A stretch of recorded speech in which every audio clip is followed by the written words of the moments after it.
Hey, I want to welcome you to the OverTime Podcast. My name is Chris Short, and sitting with some amazing guys, each of our campus pastors, Gabe Cleve, Hayden Campus Pastor, Jim Blazin, North Campus, and Blake Whiteman, Coeur d'Alene Campus. And this podcast is one of the opportunities we get to kind of just dialogue the things that were spoken at each of the campuses from this weekend. And this week, our topic is Jesus is Fulfillment. And just got a glimpse of each of the sermons and some of the notes, and just think there were some real themes that we can unpack today. That's kind of my hope, is we can kind of go a little deeper, maybe some of the follow-up conversations, lobby conversations. This is always kind of a special chance to do that. So maybe we'll just start with just a little glimpse of some things that you guys got a chance to kind of unpack. Give us kind of the highlights from your message. Maybe Blake, we'll start with you. Yeah, this week I would say on the front end, was super thankful for, I would say, our team and how we go about a message, and so kind of did some changing based on some of the direction, actually some of you guys, so ended up having the conversation be on fulfillment, which was great. I know originally we'd had a conversation that it was going to be more on the fulfillment of prophecy, but having heard a lot of really cool feedback on our team, we broadened it, and so the message this week for us was how Jesus is fulfillment in 3 different areas.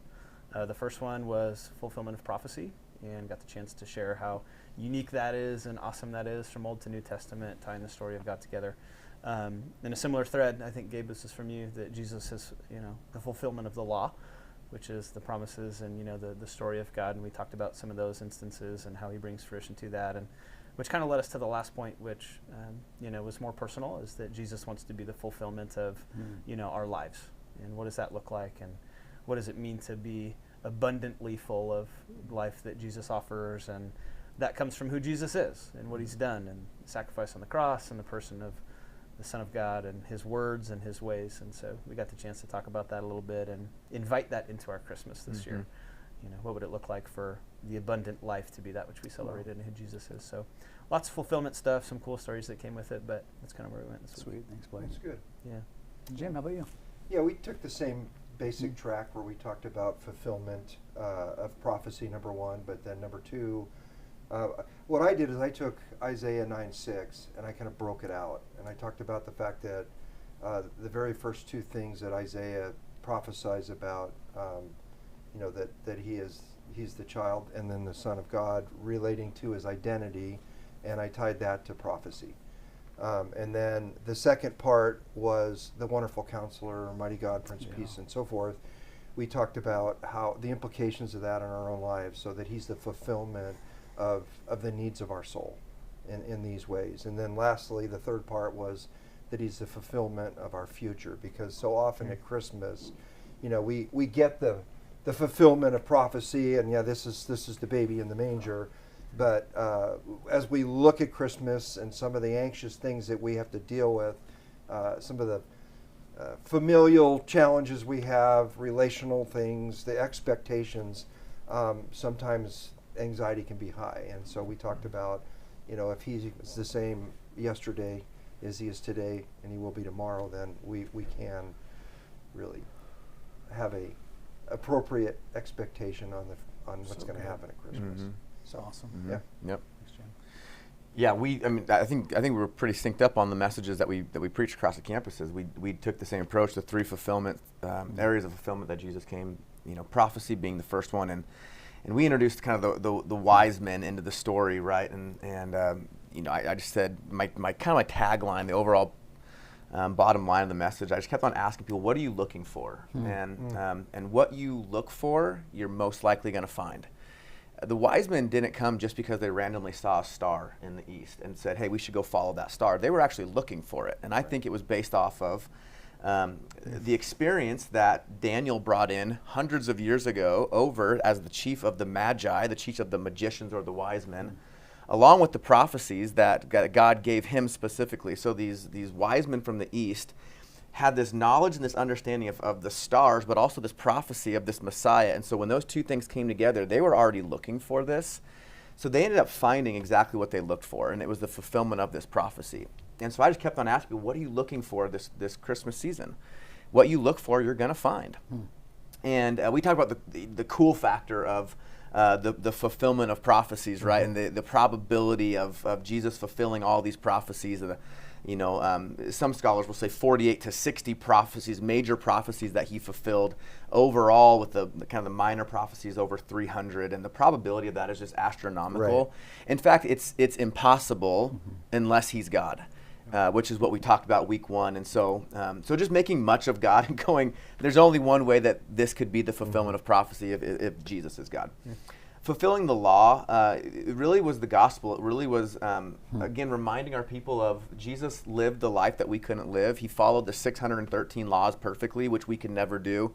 Paul says the law was always meant to remind us or show us our sinfulness, never to bring us to salvation and remind us that we need a Savior.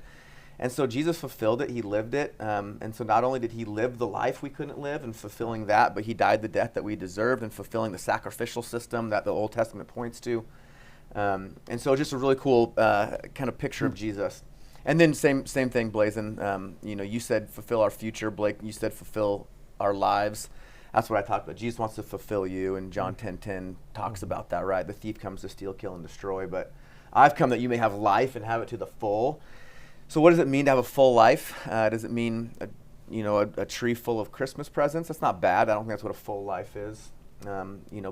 Is the full life gaining more and having more the American dream? I don't think so. I think it's not bad, but the full life is a life that is full of Jesus and his promises of who we are. And so Jeremiah 29:13 says, if you seek me, you will find me if you search for me with all your heart. And so I challenge our people this year, search for Jesus. Like instead of searching for presents and stuff, and even if it's apart from Christmas, fulfillment in your job, fulfillment in your marriage. I said my wife's job isn't to complete me and fulfill me. Only Jesus can do that. My kids can't do that. My job can't do that. My wife can't do that. Nothing can do that other than Jesus. And so really challenge our people to turn to him and find fulfillment in him this season. So cool. Yeah, and I just echo, it seems like there really was a real neat theme of some of those similar fulfillments that we focused on in the message. And man, just that is the cool part of just the team that comes together to look at God's word and go a little deeper. So that's just so cool. One little aspect that I focused on that I think was interesting, similar to what you talked about, is what are you expecting in the season? I spent some time just setting up, what are expectations that we bring into the holidays and to Christmas. Right. Specifically, seems like the bar is high, and it's like you got to have the perfect meal, the perfect gift, and all of these expectations that are almost insurmountable, almost impossible to kind of meet, which is like, and then if that's your goal and you meet all the perfect expectations of the right gift, the right, decorations and meal, whatever, you come to the end of the season and you're like, it's over now. You put it away, you box it up. Here comes Easter. Yeah, it's like it feels hollow, and that's kind of the term that was just resonating in my mind is hollowness versus fullness, and like you'll never be disappointed if Christ is the center of Christmas. It is full, and then it's just the beginning of your reminder of your season that Christ came as King, and that changed our life, and that real fulfillment leads to so much in our life. Maybe let's talk about this piece for a second. I was just thinking of some of the themes that were spoken through it. Is we talked about the law and the prophets and the fulfillment that he completed, that he brought, and he didn't come to abolish it, but to fulfill it. How does that, those Old Testament truths, and really the whole Bible, but the Old Testament truths, what kind of confidence does that give us for living today? Like what, someone that's listening, like what does that do? Because you could just look at it as that's Old Testament. What does that do as we look to our faith now and our faith in the future? Thoughts on that? You mean as far as like fulfilling the law and what Jesus did? The impact of Jesus fulfilling the law and the prophets. Yeah. What does that do in our faith today? Yeah. Like, how does that impact our living it out? Well, what I think is really cool is, you have the law, the 613 laws. Then you have the 10 Commandments. I can't even follow the 10 Commandments perfectly, let alone the 613. So what I think is so cool is when we say Jesus fulfilled the law, he lived it out perfectly. Just memorizing the 613 laws is hard enough, let alone following them. And so I just think of how cool it is that Jesus perfectly lived out God's holy standards. So God didn't, a perfect and holy God can't set a standard anything less than perfect and holy. So there's this standard that God sets of like, this is holiness, this is righteousness, and you can't follow it. And the law was always meant, Paul says in Romans 3, it was always meant to show us our sinfulness, right? And so what I think is so impactful for me when thinking about Jesus' life and how he lived it out is he did the very thing that no matter how long I lived and no matter how hard I try, I could never, ever do. So to me, that brings such a freedom of not saying the law is not important anymore. It's just saying, but now I can just place my faith in Jesus, that he lived it out perfectly, and I don't have to rely on my own efforts to gain favor or acceptance or righteousness with God anymore. Like, Jesus did it for me. And so, and then along with that, then, becoming the perfect sacrifice that we know, the atonement piece. And so he did what I couldn't do. He also did what I should have done, like I deserved in the cross. And that great exchange is always is an amazing reminder for me of Jesus. Awesome. Yeah, I was just thinking about covenant relationship. Like you mentioned 10 Commandments, and one level of that is these are the terms that God lays out for us to have a relationship with him in a covenant. And then what I couple together when I think about fulfillment is the fact that in his intelligent design of creating all of us, he put his DNA in us that we would desire to have the very thing that his covenant relationship offers us. Yeah. If you set sin aside, we're hardwired for when we look at fulfillment, like that he fulfilled everything. It isn't just that he took the legal law and fulfilled that, but then he intimately meets something in each and every one of us that he put in there before creation. And there's this connection relationally, and it's so intimate in the fulfillment. That anyway, that's what's rolling around in my head when I think about that. Yeah, that's good. It's funny. The covenant popped into my mind too. Just thinking in through that piece, and Jesus is the fulfillment of the law. It comes in a time of, at least I think, in biblical history, to where God is continuing to evolve and grow his covenant with his creation, with his people. And we say that early on, and he works Abraham and Noah and the original covenants, in some of those pieces. Moses puts it on display, and each covenant as it goes more, God has part, we have part. And God owns most of the parts to begin with and progressively gives us more. But to specifically answer your question, how do we have a confidence in that? God has always been doing his part well. And when we can't, right, which is the fulfillment of the law, God has always made promises for redemption and restoration when we fall short. Right, the promise of Noah and creation to say, I'm never going to destroy it again, even when you guys get a little sideways. And then he starts to offer signs of the covenants throughout creation and throughout history, right? And, Jesus himself as Christmas spoiler, right, God with us, being in himself a sign of his continued covenant relationship to bring fullness of his intent from the beginning, I think gives massive confidence to say that God is continuing to work the same story he's always been telling. And he plays the part that only he can every time. And so to show us that this covenant relationship between God and man can be accomplished through Christ alone, God himself is the only way in which that's accomplished, is massively confidence building in myself to know that we have a part, and as you said with the law, right, it's always intended, I believe, that God gave us the law for us to truly see who he is in his character and person and intent and ourselves. To learn what's right and wrong and good and bad, but at the same time to experience forgiveness and grace and reconciliation, to understand if I miss and I sin, right, that that's not the end of me and that's not who I am, and God still draws us to himself and he'll complete the part that we can't. So that's God being God, right? He's him. He's doing what he does, and he continues to show it again in that way, which leads me to continue to choose to have hope and belief. That God's going to do what he does, even if I miss it or we get caught up on nuance or whatever, that Jesus goes, man, I do my part super well. And then even the next part of that relationship, right, where God says, hey, I'm not only with you, but I'm in you. The gift of the Holy Spirit, that then I'll be all with you, and we do this together. So super confidence building to know that God does what God does. and that he just invites us in a partnership to see that and believe that. So, but the partnership piece, right? Because that's good. The partnership, God extends this to us, right? Like God offers this to us. And in the Sermon on the Mount in Matthew 5, Jesus says, you search the scriptures, believing that they will give you eternal life. But the scriptures point to me. But then he says, but you would not receive this. Right. You would not receive this. And so, the most well-known verse in all of Scripture is John 3:16, right? For God, he gave his one and only Son. There's a gift that God gave. Whoever would believe in him would not perish. People, the gift is offered to everyone. I think of a gift can be sitting underneath the tree, and that gift can be for you. Yep. But it will sit underneath that tree until you receive it. Right? That gift is a good gift, but until I say, okay, I'm going to receive this gift, it's just sitting there. It's yours, but it's yours to take. You have to unwrap it. You have to receive it to be your own. And so this time of year, I just think about like this gift that God has offered to humanity that's just sitting underneath the tree.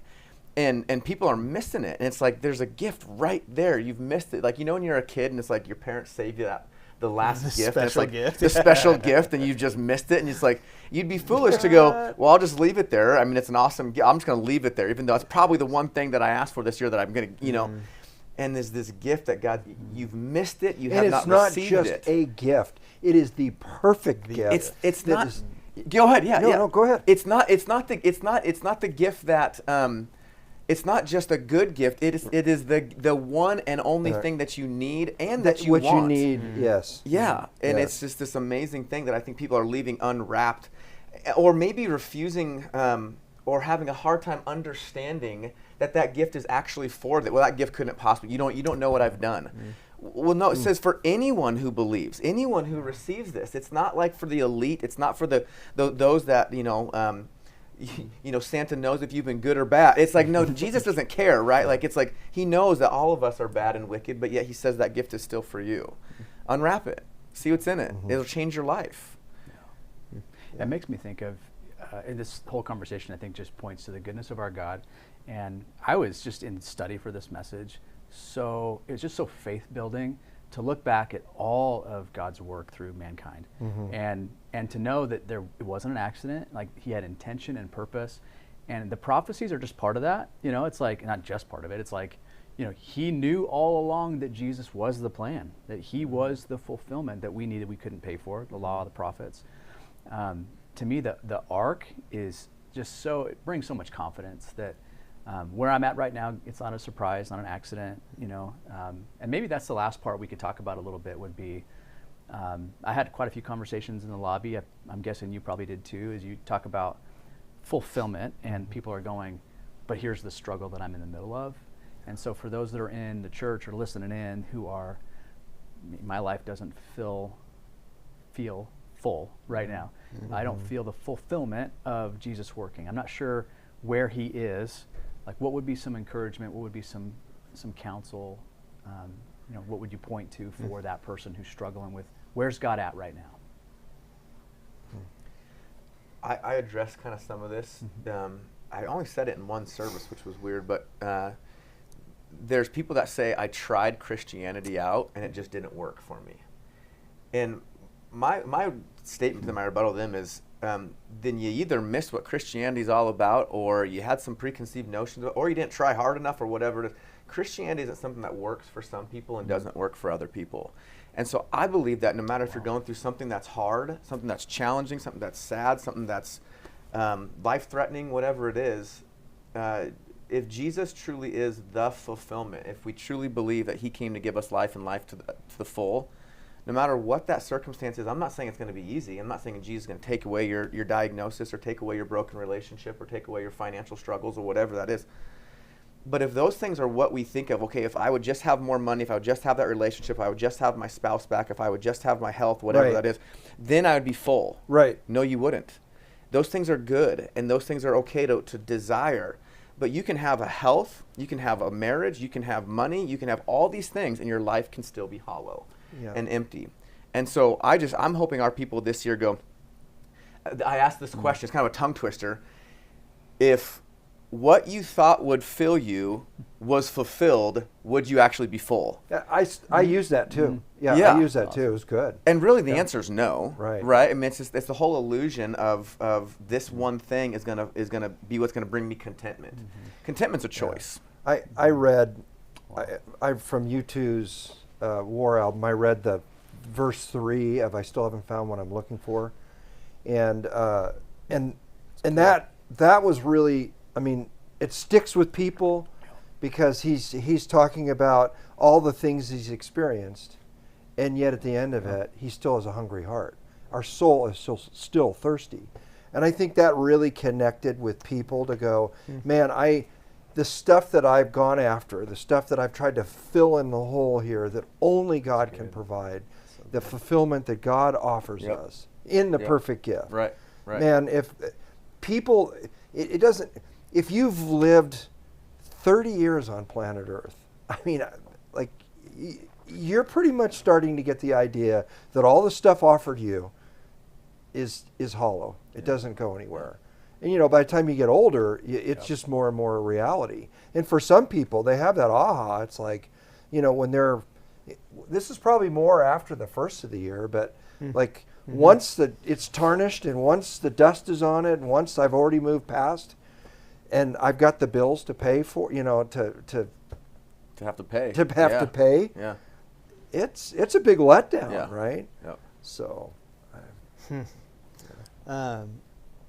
One of the passages we used this week was John chapter 6.